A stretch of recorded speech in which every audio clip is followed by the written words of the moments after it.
I just want to say good morning again and introduce myself and let the other presenters introduce themselves. I'm Kathy Spade, and I'm working with the Career Technical Bureau with some consulting and doing some of the work on the 339 teams. And I also am an adjunct faculty member at Bloomsburg University and supervise the school counseling interns in their school counseling program. So I have a lot of different connections with school counseling, and it seemed appropriate that the team I'm with today, that we would develop some type of presentation on the school counselor evaluation. And so obviously we'll move forward with that. So that's a little bit about me. Marie? Yes, I'm Marie Montecalvo, and I, like Kathy, am working with Mike Thompson and Betty Holmboe, doing the trainings across the state for the counselors for their comprehensive plans. And this is Judd Stauffer. He is also a member of our consulting team, and I'm looking forward to working with you. I myself had retired just recently, last December, from Washington School District in Washington, PA, where I was the high school counselor, and was evaluated on this exact model. So I do appreciate the struggle that you might have gone through already, and maybe we're going to help a little bit in trying to tie things together with your comprehensive school plan. So. And I'm Tia Druckman. I just started my 4th year as a school counselor at Milton Middle School. I actually was fortunate enough to follow in Kathy's footsteps. She left to go on to bigger adventures, and I am trying to still fill those shoes. My training as a school counselor included 0 information on being evaluated. So suddenly in my 1st year, when they said we're going to evaluate you and we're going to evaluate you on lesson plans and we're going to evaluate you on, I'm like, first of all, what is a lesson plan? I'm a school counselor.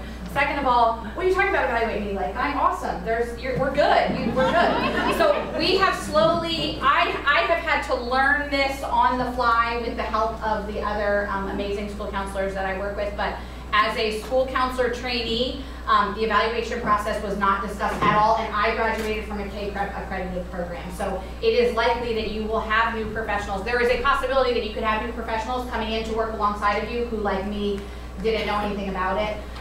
So it's definitely, it has been quite a learning process for me. In addition to that, just reflecting on what Tia said, my high school principal, when faced with the charge of evaluating me, he said, please tell me what you do.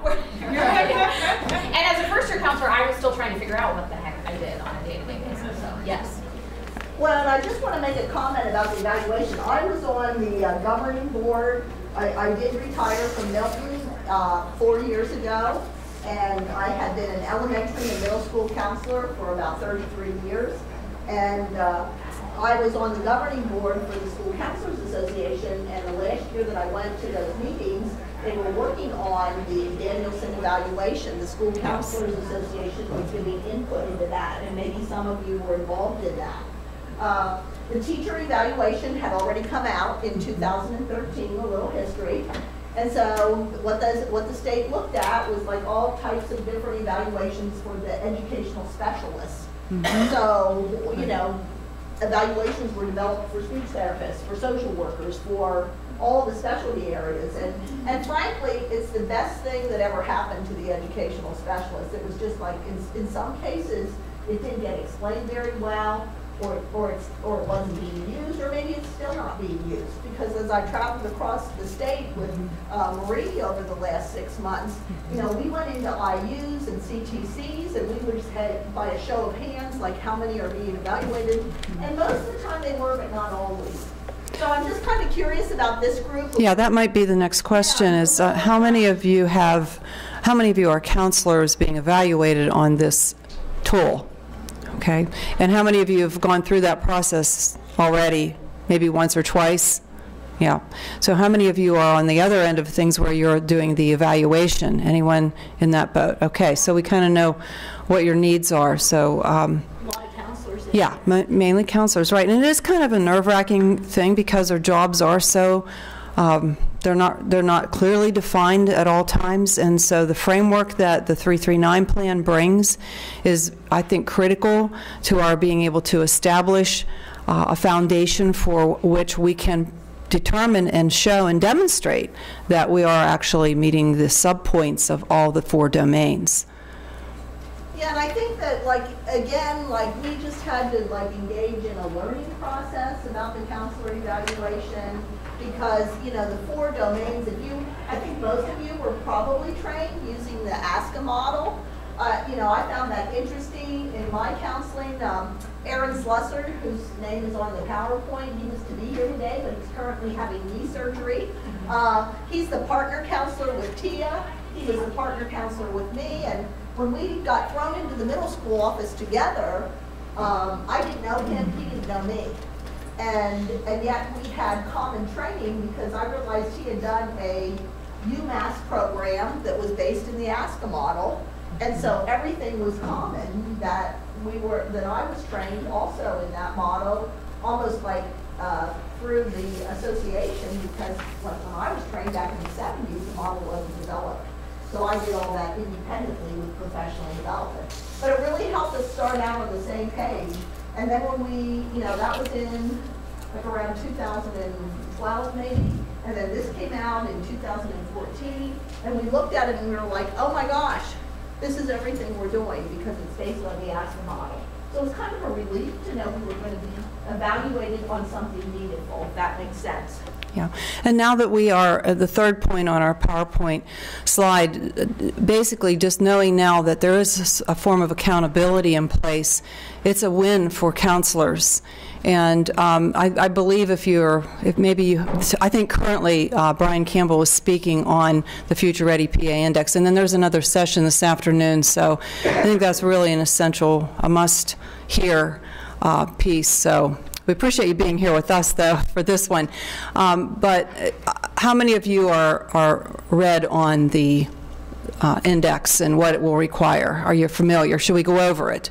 Okay, we can just basically, an overview quickly is this year, it's 2 pieces of evidence that must be submitted, that students have meaningful engagement in career preparation and in the career education and work standards, 2 pieces of evidence at each grade band, so at 5th, at 8th, and 11th grade. And then next year, when it's fully implemented, there will be some more strict guidelines, and it will up the ante, so to speak, and we will be looking at 6 pieces of evidence in the K through 5 grade band that will reflect all 4 strands of the standards, and then an additional 6 in 6 through 8 that will also include all 4 strands of the standards, and must have is the career and academic and career plan for 8th graders. And then in 9 through 11, and note that's 11th grade, not 12th. So I know a lot of us have worked with students in 12th grade and really heavy hit them with you know, their future aspirations and those goals that they're looking to. But prior to that, so as of 11th grade, there are 8 more required pieces, and again, they must reflect all 4 strands of the standards, as well must show 2 pieces of evidence that they are implementing their portfolio, their career and academic plan. So I think we are looking at a new age of accountability. And so on this side of things, looking at our own evaluation, if we're doing those things, we're probably being pretty efficient, and we're probably going to come out with a good result as far as the evaluation tool goes. But we're going to get into the specifics. Kathy has done a really great job of pulling out some subpoints of each of the 4 domains, and we're going to reflect on how they relate to, we're going to give you examples, and that's your handout. It's your second handout. We've kind of just pulled out the subpoints from the 4 domains that really directly link with the 339, and also we've added some parts of how it would relate to ASCA, because I know that most of us are trained in that model, and that is meaningful to us. So they all work together, which is really nice. And Tia's going to give us some examples. Yeah, well, I just want to say that, you know, we started working on this presentation about a year ago. Before, like, the Future Ready Index was like being talked about all over the place. Like, there was a little, you know, icon on the website, but it was, this came about really before there was any heavy, like, talking about the index, because I was with Mike and Betty, you know, rolling around Pennsylvania, so to speak, and, you know, we got talking after one of the sessions and said, well, like the 339 is embedded in the counselor evaluation. And so Mike said, well, why don't you pull out those things that are the crosswalk of it? Why don't you pull that out and let's start to talk about that when we do some of our trainings.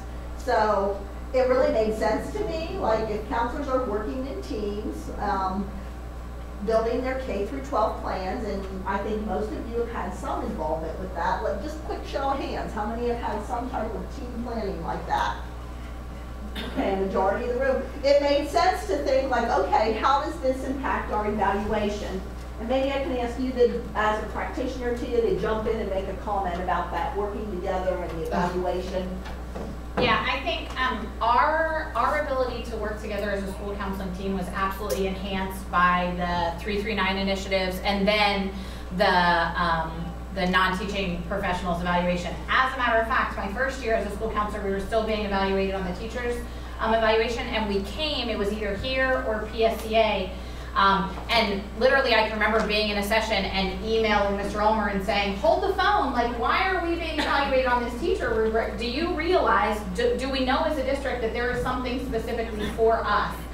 So because our district has allowed us to collaborate, we have been able to, and I think we have an obligation to, share information back to our administrative teams without being fearful of it being a kind of negative experience. So we as a school counseling team have really come together really strong and supportive of one another, and then we're able to share out with our administrative team. If we would not have reached out to them and said, hey, there is a tool specifically for us as non-teaching professionals, it's very likely that we would still be being evaluated as if we were a traditional classroom teacher. And as I go out and supervise my interns in the Bloomsburg area, and they reach all the way up into Hazleton, Scranton, like we are not just in Bloomsburg, we're in like 150 mile radius supervising interns. And I'm hearing like what Tia said, that really resonates with me because I'm walking into counselors' offices that are still being observed on something else, or their administrator doesn't really understand what it is they're supposed to do, and yet it's there. And so I call this like evaluation a self-teaching tool, because by coming to this session, we're kind of like picking it apart and giving you ideas about things to talk to your administrator about, things that you are doing. And then it just makes it more fluent for everyone. Mm-hmm. And it also, like if you go back to the ASCA, and we all remember the list of inappropriate, appropriate activities for school counselors. And then that was supposed to be in the model back in, I think about 5-6 years ago, that was supposed to be like a discussion that you had with your administrators. And I see people shaking their heads. Well, now we have something more to go with than a discussion. We have a tool developed by, the state, the Pennsylvania Department of Education that gives examples of what's at a high level. So when you get kind of stuck with those inappropriate duties that some people have been like bogged down with for years, you have a tool that says, wait a minute, are you going to rate me down because I'm doing the things that you told me to do? And it becomes a better conversation. And what I'm hearing throughout all my supervision, interacting with like 20 to 40 counselors, because my interns have to be at elementary, middle, and high school level, is what I'm hearing from all those counselors is that they're utilizing the tool, they're coming up with new activities, they're working on things that relate to the K-12 guidance plan. Now it's jumping ahead, it's a future-ready index, and it's just all making it, I guess, more sense. And teamwork, I guess, the two things. Going on to the domain, I think everybody's familiar with that. Do you have a comment, Marie? Just it's a summary. Yeah, we're just trying to pull the key pieces of the evaluation and show how they're just in a general fashion linked to the work in the 339. While that is career focused, it is also crossing over into the other domains, particularly in the strand 3 when we're talking about career advancement and the personal skills, personal social skills, the workplace essential skills. Those all dovetail. And we know that when people are productive and happy, they make better employees. So there's when we're talking about how our program is delivered, the delivery aspect, that's a key component of the 339 plan, and that we're really trying to focus more on delivering our our curriculum to all students, maybe not exactly in the same fashion, but certainly to all students, meeting those competencies and those indicators. And then being able to reflect, our professional reflection and practice and accountability piece. Now, this is something that's probably coming more to the forefront because we're going to have measurable outcomes. We're going to have data to reflect on. We're going to actually be able to see how many students we've impacted and what kind of an impact we've actually had on them if we implement measurement tools. And they don't have to be big things. They can be perception data, you know, just quotes from kids or what did you learn. Knowing how many kids participate, that's great, but do we really know what our effect is? You know, ultimately, we're hoping that students graduate and move on into the world as productive citizens, and that's really where our outcome-based data is coming from. What are they really doing? And so reflecting and evaluating yourself and being able to communicate, as Tia said, with your administrator about what you're doing without fear of like being rated, because they're in it with you, and that's really how it should be. So I guess we're looking at these 4 domains as being just a good way to reflect on how well you're processing things, because it is a process, and you're not alone. It should be integrated, and sometimes your evaluation can be a tough thing to go through. Yeah, and just 2 comments on that. Like as I go out on supervision, like I hear about like the last one, the professional practice, like counselors that are never allowed out of their office because who's going to do this or who's going to do that if you're not there. And now with the evaluation, like you really should, and you all are here, so I'm preaching to the choir, but you really should get out at least once a year and get updated, because that's what's going to keep you professionally like where you should be.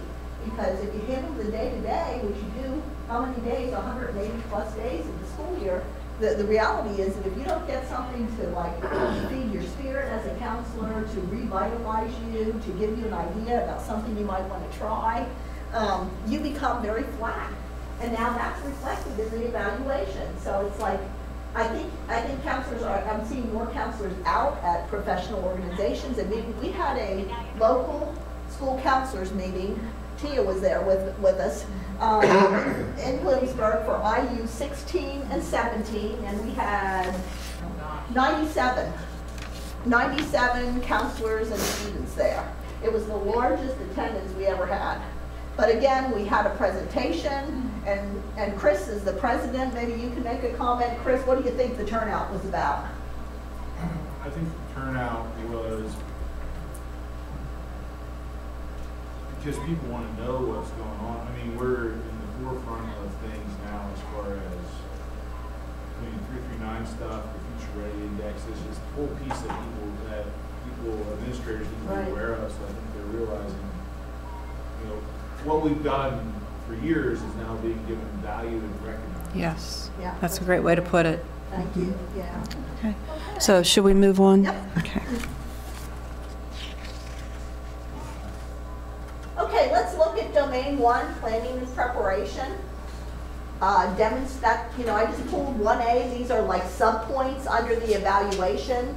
Just pulled one that in demonstrating knowledge of counseling theory, best practice and techniques, working collaboratively with other disciplines. Now think about how that's embedded in a K-12 counseling plan. That the whole idea of stakeholders is threaded throughout this evaluation. If you look at what Maria is saying, evidence-based practices, that ties into the Future Ready Index. Build capacities of individuals in the system, like the language there. That's why I wanted to pull some of these subpoints out of the evaluation. The language there is totally connected with developing a comprehensive plan. Yes, and if you take a look at the second handout that we have, not the PowerPoint one, we've actually added the component from the 339 plan, just a substantiation in a general term format. But maybe we could take just a minute, and maybe if you could reflect on your own circumstance of how you have developed, planned and prepared. If you were about to write something down in terms of what you have satisfied in this domain under this subpoint, what would it be? What comes to your mind first?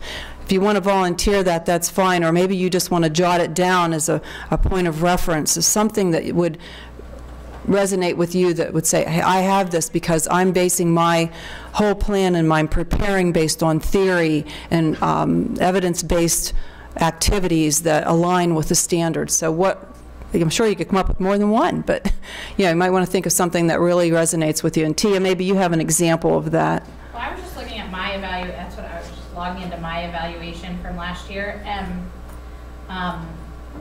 my goal for my evaluation last year was by the close of the 16-17 school year, 90% of students who participate in social emotional skills lunch groups will report a decrease in social and emotional related concerns.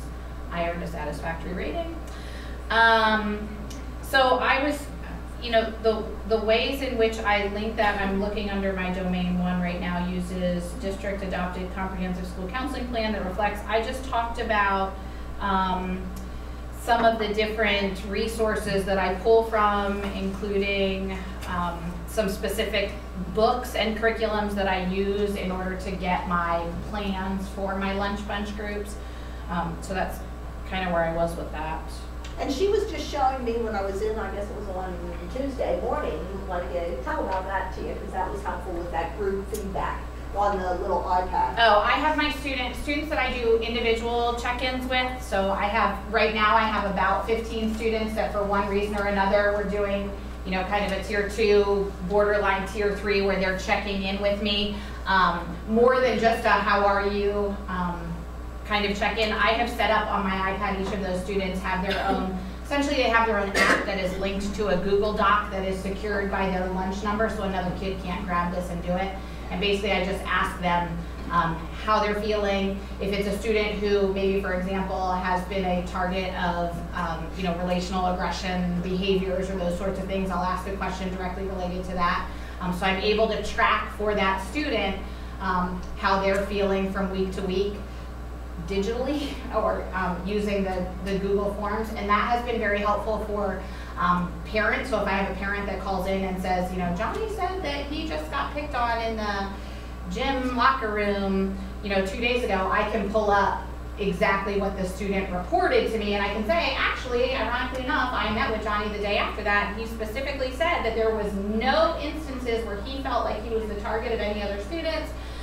There's a link that they can click that says, I have something I'd like to speak with Ms. Dreckman about. He hasn't said that he wants to speak with anything. On the flip side of that, I can go into a child study meeting for a learning support student, and my director of special ed can say, well, isn't guidance doing something? Isn't this kiddo meeting with guidance? She says it in a much nicer way than that, but, and I can pull that up and say, as a matter of fact, 5 out of 6 meetings, this particular student has reported feeling good, awake. I have a kiddo that struggles to stay awake, so the kid can self-report if they're tired or sleepy that day. So I'm able to just easily pull it up from my iPad. So that's something that I've started, and I probably will, truth be told, because I'm a school counselor, so honesty is kind of my gig. I haven't even started my evaluation yet for this year, but I probably will be using this kind of Google Forms thing that I've started for this year because it has been amazing so far. Yeah. Okay. Question, yeah. But then I have to figure out how it fits in all the domains and stuff. It's not an app, so I use Google Forms, and then I just create, it looks like an app on my iPad, but when they hit it, it just opens up their specific Google form.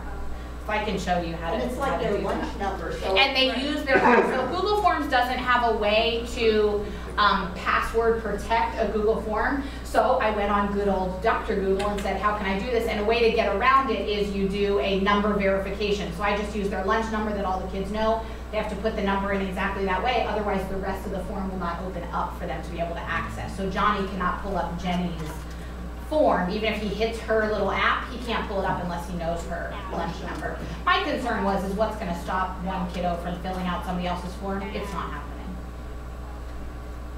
So good data, an example of like seeing something on the evaluation, and then how can I incorporate that in a best practice. Model, yeah. And using good technology skills to be able to connect to the kids. Yeah, so. that's been awesome. The kids love it. I had a kiddo just walk. I'm sorry, I'm not trying to. I had a kid walk in, and you all, those as school counselors, we know this moment, right? We want to keep our doors open. We have an open door policy. I'm on the phone with a parent, and Billy, 11, he walks right up to me, closer than Kathy is to me now, and just stands there. I'm on the phone with a parent. And I literally looked at him with eyes big as saucers, like, social cue, back up, get away from me, but he didn't get it. I handed him the iPad. He walked out of my office, went and did his check-in, and quietly waited until I was off the phone. So he likes the ability of being able to check in with me using that iPad for a kiddo who's pretty socially awkward. And actually, I was there about 2 weeks ago, and a student came in, and you were in your office with someone, and they handed them an iPad and said, while you wait for Ms. Dreckman, why don't you check in? And they sat in the room doing that, the lobby out there. And it is an open door policy. You know, they do not have like a screen you get in, so everybody just walks in. It's right next to the cafeteria. You know, Erin and I picked that space when we landed at the middle school because we wanted everybody walking out of the cafeteria to see where the counselors were. So I think the tricky part with all of this now, as we're talking about it and how it ties into the evaluation, is now what I have to do is I have to backtrack. So I have this tool that I really like using the Google Docs and student check-ins. Now I have to come back and figure out how that ties into the different domains. So that's going to be my job to do over the weekend. Well, it helped you to become more efficient in your delivery. Exactly. Because right now I'm flying by the seat of my pants. You know, every day we're just going. Right. This is the evaluation is going to help me to slow down a little bit, to make it more, to hold me more accountable to my administrators. Okay, let's look at 1C, designing a coherent service delivery and school counseling program. And again, if you look at the example from the handout that isn't projected on the screen, I think our, you know, K through 12 meetings, and I think I saw a lot of hands go up. You went through the trainings. I know in the districts, the 20 districts that I, you know, supervise interns in, a majority of those teams are now meeting monthly or bi-monthly. They are being given in-service time instead of sitting through things that don't apply to them. We talk to people about, like, ask for time. Tell your administrators that you need time. And in most cases, they'll give it to you because they don't know what to do with you. But we as counselors came from like I think a training where we kind of sometimes waited to be told what to do, or would you agree, Tia? Well, I was going to say, as much time as we get together as a counseling team, and I appreciate Kathy saying they'll give you the time, they'll give you the time one time, and if you don't come back with some tangible stuff, you're not getting it back. And Leslie will tell you, I'm fortunate to, as I said, work with an amazing team, and Leslie's one of our high school counselors. I am, as you can, I am the task master. Like, this agenda is here for a reason. Let's go. Quit the side chatter. What are we doing? What is our evidence? How are we doing it? But I'm very purposeful in that because I want to be able to then hand that over to Mr. Ulmer to say, hey, look what we did. Thank you for giving us these 2 hours. We really did accomplish something. Did we also have a mental dump of all of the crazy stuff that we all deal with and only we understand? Yes, we did that too. There are side conversations that happen while we're in that time. But we produce actual things to be able to give to our administrators, and we have yet to have them take any time away from us. As a matter of fact, they have increased that time a little bit for us. So it's been really good. You have to use the time. So another aspect of that is, if it is even possible, is to draw your administrator into your meeting, even if it's for 10 minutes, just to get a check-in and what's going on, this is what we're working on. And then sometimes you need to have a buy-in from them as you work on your program goals and instructional setting and what you're going to be doing. And again, make sure that, you know, with this piece, you know, you want to base everything on data. We hate to hear that word because I know as counselors we're really not focused on that kind of stuff. We just know kids. And it's important that you do have some substantiation to show outcomes. And so when you go at the front, you want to get buy-in from the administrator. You want to make sure all your stakeholders are involved. And that's key to having a successful program. Yeah, and as far as the last sub-point that we highlighted here in Domain 1, the coherent, that all ties with what Marie was saying, with what Tia was saying. And the thing I think that was difficult is a lot of us in our training were certified like at one level, elementary or secondary. And I think that we were kind of pigeonholed into thinking we couldn't understand or do anything else. And that's one of the reasons why I don't think we work together as much. Because when you were an elementary counselor, so you were down there doing this, this, and this, and like a high school counselor didn't really want to talk about it or listen to it. So when the certification changed in Pennsylvania, which was 2014, when we certify now pre-K through 12, that's when I think everything kind of was a perfect storm. Everything came together at once. The counselor evaluation, the new certification, the counselors that are entering the field now that have the K-12 certification, and that all of a sudden we start to understand each other's point of view better than we ever did before. Right. And I think some of you can speak, and I know, Chris, you've had some, new people come into the Warrior Run district, that training of being like the K through 12 that many of them have, it just adds like to your big picture. You make a comment on that. Does it feel like they understand each other's point of view? Yeah, I would say so. Like, we have 5 counselors in our district, 2 in the middle, 2 in the high school, and 1 in elementary school. And in the last 3 years now, 4 of the 5 have changed. We've hired 4 different people in the last 3 years for different circumstances, retirements, people getting married, moving away, getting a different job elsewhere. But yeah, so it's been, but everyone's not, no, there's still one that's 7 through 12. Right. And then everyone else is K through 12, which kind of helps definitely helps in the interview process and broadening the pool. Because I serve as the department heads for the counselors, so I've been in on all those interviews. It helps too with the because we have, then they always get into the mentor thing. Right. I was joking with my superintendent the other day. I was like, I've been 3 straight years now mentor for something. I'm like, I like the extra $600, but like I cannot do it next year. That'd be fine if we don't have to hire anyone. Well, I also want to bring to everyone's attention, Jill Dillon is a retired superintendent. And Jill, maybe you want to talk about the single counselor facet from your district where you're individual. I was a superintendent in a district that had roughly 1,700 children, and I also was in a district that had 400 children. And in that district, it was K-12, and we had 1 counselor. So that counselor, when I first got there, really focused on the 7 to 12, because that's basically what you did. But he was certified K-12. So when we did go through the training, because when I got there, as you know, most seniors say, gee, what am I going to do when I leave here? Well, that's really not when they should be thinking that. So we went through the training back in 2012, and I really wanted to see something different. So as I talked with him, and we went through the 2 years of training, I said, we really need an elementary program that deals with careers. What do you think about teaching in the elementary? Oh, I don't really like that age. In fact, I don't really think I like those students. Well, you know what? They're going to warm your heart. I know they will. And once you get around them, you're going to love life. Well, I don't know, Dr. Dolan. I don't know. I just don't know if I like those. Do you know what? He started teaching on a 6-day cycle, 3rd, 4th, 5th, and 6th grade. And now I talked to him like last month. He is now doing kindergarten 1st and 2nd. And he does it on a 6-day cycle. And he loves it. Plus, he's still doing the entire district. But we also get a counselor through workforce development that also comes on a 6-day cycle. Okay. So yes, it can be done. But here's the other part, which you all know if you've done the program. You're not alone. You have an English department, you have a social studies department, you have a business department.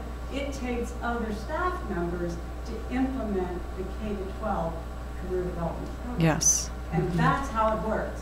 Because if he was the only one doing it, and you also had a superintendent that was part of that program, you have a secondary principal that's part of that program, you have an elementary principal. Because remember, administrators don't have horns and they really aren't off somewhere else. We have to be part of it also that help implement the program with kids. Yep. So that's how it works. Just one more point on this, and the access and accessibility for all students. This really focuses in on the Tier 1 and curriculum-based efforts that we need to be putting forth with our lessons, our interventions, activities that we engage the students with. So I think that's one of the key pieces here. That's a good segue into like the environment and that supporting and culture. That's a really good segue, because I know for many years I was a good counselor for 30% of the kids. But I didn't have strategies. I didn't really know how to get into everybody. And I know that I served like those, like high-risk kids and those needy kids. I think I did a lot of positive things, but did I do it for everybody? And that's where this 339, like, you know, with the comprehensive school counseling plan and tier 1 interventions, you know, right there's your support for how you're building that positive culture. Because right before I left the middle school, Aaron and I started to do some tier 1 interventions with the different grade levels, and we saw a change in the middle school culture. You know, we came there together just by coincidence, and, you know, we saw a lot of things that we were like, you know, really not happy with. Like there was a lot of drama, you know, everybody would just kind of throw it out as like, well, that's middle school kids. You know, and we were like, well, maybe it doesn't have to be.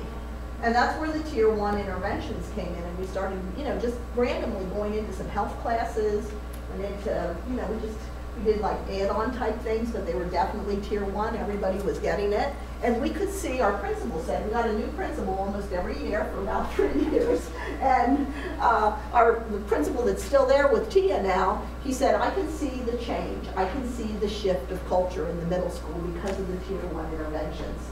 So there's a lot of support with your tier 1 interventions for 2B. I think that's pretty self-explanatory. And everybody's talking about that now. And then just the environment, managing procedures. If you look over to developing your calendar, this is on the second front page of the handout. All things that, like through the 339, things that if you had those team trainings, you were asked to do. Develop a monthly calendar, look at your whole school year. And that's part of your comprehensive plan. So that management of the environment is totally embedded in a comprehensive K-12 counseling plan. Do you have anything on that, Tia? I don't think so. I am selfishly looking at this and how I'm gonna start writing my goals for. Well, I guess that's. You guys are doing the same. That's the whole point, is to take a closer look at this, think about what you are already doing, and transform that into how it fits in administrator language. Exactly. Yeah. So that was a good comment. Yep. 3C is the engaging students in learning development. And again, like embedded in 339, engagement of the stakeholders, the advisory council, key resources, bringing the community into the students. Like you really nail 3C and you can document that. And lots of times I think in many districts, you know, Tia, you know, counselors are asked to come up with goals, right? Like, oh yeah. Are you hearing that a little bit? I am.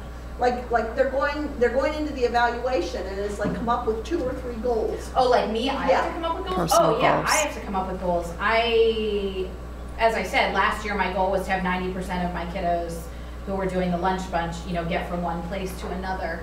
So yes, we absolutely have to come. I hope you guys are all. Yeah, is that what you're seeing out there, that you are asked to come up with a goal, or anybody want to share that out? I see you're shaking your head.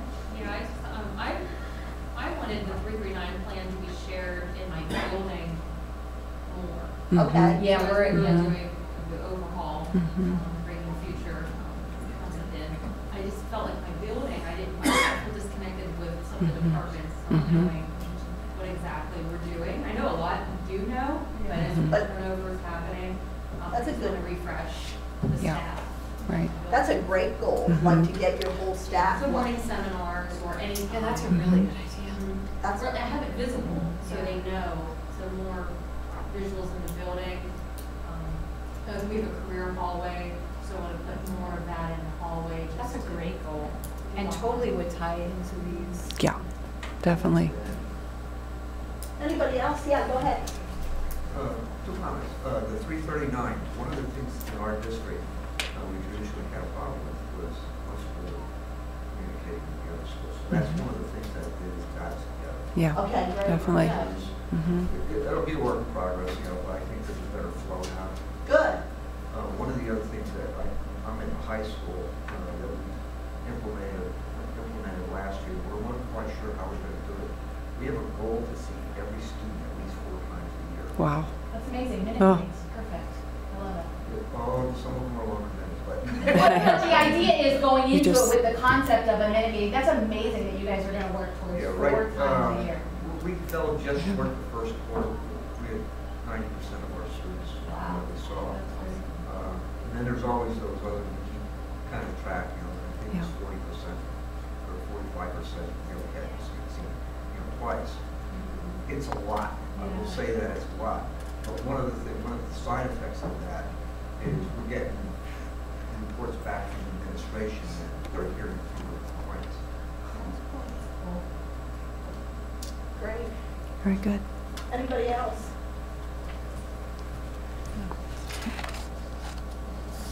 Kath, I could have done that. There you go. Here. Yeah. You good? The 3D? service- Yeah, we're on to 3 now. The service, delivery, and the delivery system. So that is on the back half of the page. Yep. Mm-hmm.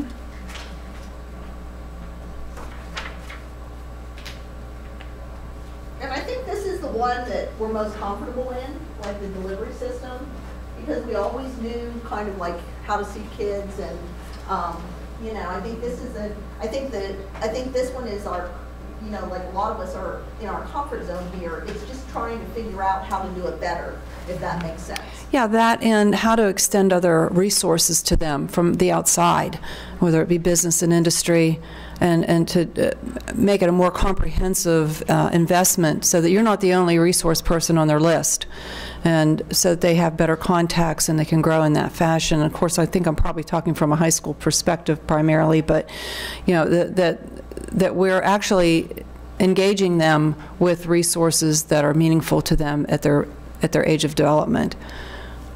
I don't know how much we do that. Sometimes we get a little bit stingy with our kids. We want them to come to us because we want to be the person they go to, and we want to keep that relationship with them. So, you know, oftentimes it's just a matter of referring them maybe to another person in the building or somebody else that has an expertise in an area. So it might be a growing point for all of us to take a look at that as another method of delivering services to our kids. Well, and another thing that we really emphasized in the 339 trainings, and it ties in with the, you know, the counselor evaluation, is like, look for existing things that you're doing, and then build in things that take it to a higher level. Don't try to reinvent the wheel, because then everybody feels like I'm just like over the top. I'm already doing 16 different things. Look for things, and I know, you know, in the room I see head shaking. Can you make a comment on that or something like that? Look for an existing. Well, I just think going through, we just went through the process, but going through and looking to see what do we do right now, and kind of bouncing the ideas off of each other, Right. and making it more consistent because of the different elementary school and high schools, what you do, now we all do. And That so, takes yeah. time Yeah. and conversation. But I can see where, now that we know what we're doing, Yeah. then you just keep adding the ideas to it or making it better. Yeah. And I know Leslie, you know, presented at the, what was it, the PACTA conference in February, and like probably many of you were not there, but they had something come up at their high school that they even developed further this year, and if you just tell about that, that really ties into this delivery. As a result of working on the 339 plan, we had realized there wasn't a lot for our 10th graders. We did a lot of different things with different grade levels, so we were already giving the PSATs to all of our 11th graders, so we decided to try to give the ASVAB to all our 10th graders. We were lucky enough to get the day, which was very hard to do, and they basically have 4 people available. Other schools are doing it. Then we're not screwing up one more day for everybody for an incredibly long test. So our principal decided, well, on that day we would have our 9th graders. We have in-house CTE programs for comprehensive high school. So we had our 9th graders in groups, and they rotated through all the different vocational programs, and the instructors and some of the upper level kids put on presentations and did hands-on things, because we've seen dwindling enrollment in those programs, and we don't want to lose it.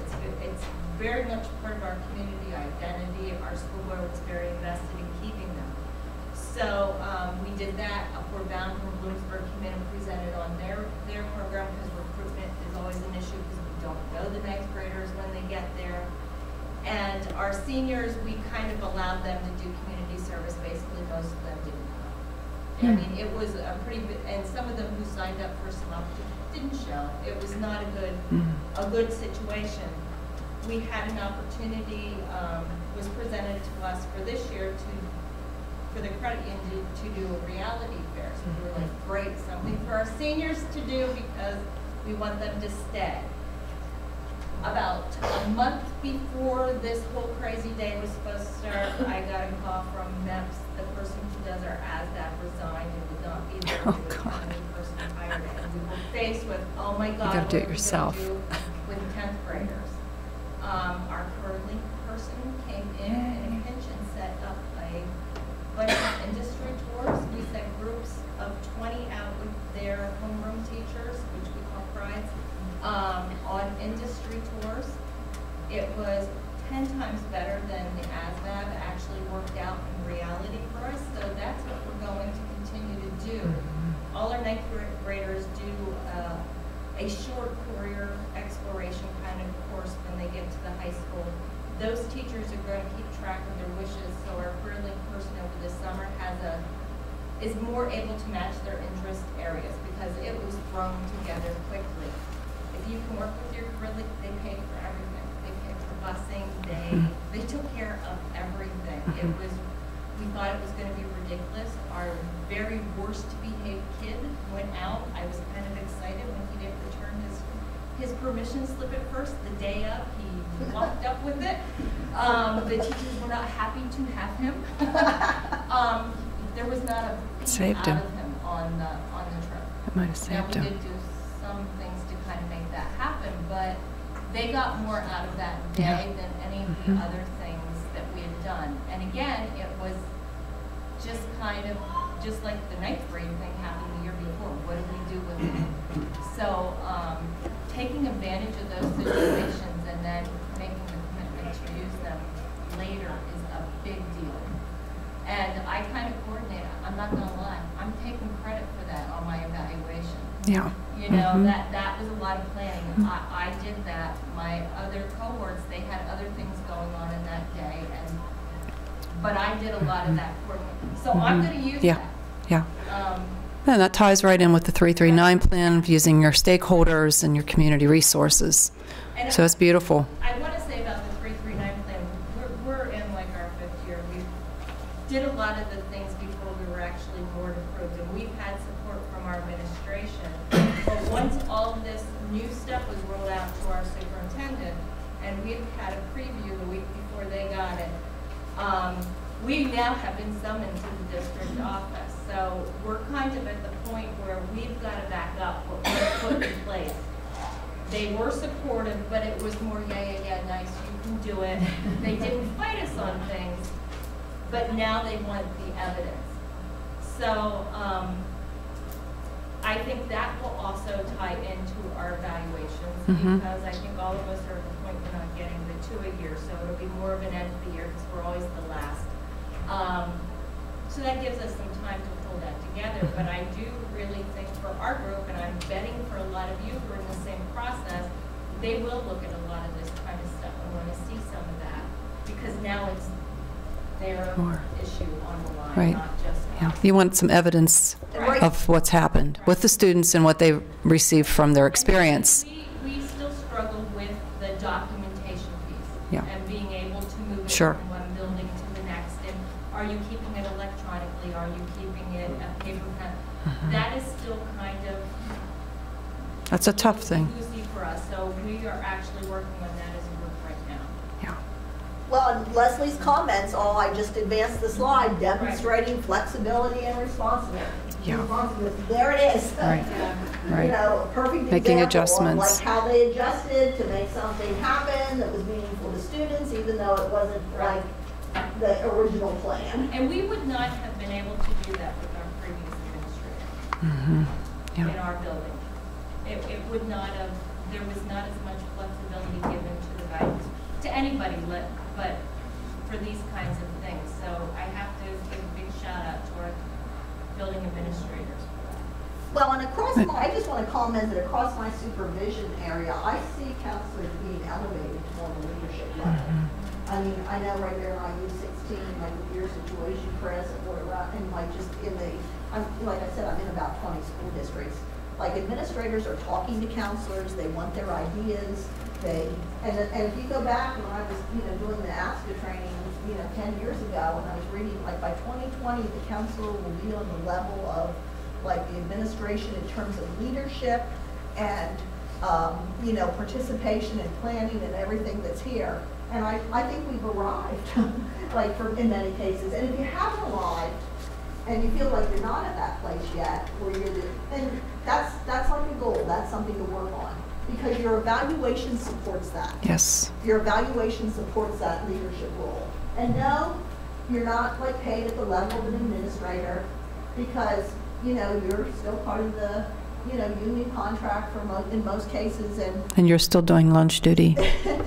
And maybe not. It depends. And hopefully that will change. And actually, I think in a lot of places it did change. I think you see that shifting when counselors are providing different types of services like this. Because the more that you have planned, and the more that you have answers for that are going to support your work and the kids and what their needs are, the more the administrators are going to pay attention. Even just start off with small steps, and you probably all have already been there and are starting that. But the evaluation tool certainly was an eye-opener, I know, for our administrators in the Washington School District. They were really unaware of all the levels of involvement that the counselor was responsible for. So we're going to move on. Yeah, last domain, the reflecting on professional practice. Like, just how many have active advisory councils? How many have active advisory councils? Well, that's the future. Yeah. That's your reflection on professional practice. Because as you build like teams of stakeholders, and you're bringing business and community in, and post-secondary, I attended an advisory council with Leslie's group about a month ago, and it was quite apparent to me that there were community members there that cared, business, post-secondary, everybody was there. They care about what the counselors are doing, and if you look at your evaluation, like that's your evidence. And it really makes sense, because it really supports your school counseling program. Yeah, and I think one of the beautiful things about our domain of counseling and the career aspect is that we can get focused on the local needs of the community. What does our community need? We take a look at the testing. I mean, we aren't the same as Philadelphia, and we're in Washington, and Harbor Creek is not the same as inner city Harrisburg. So we're able to really tap to the resources and develop programs that we know are going to benefit our kids, their culture, and their local opportunities. And so anything I just else? want to look at, 4A and reflecting on professional practice.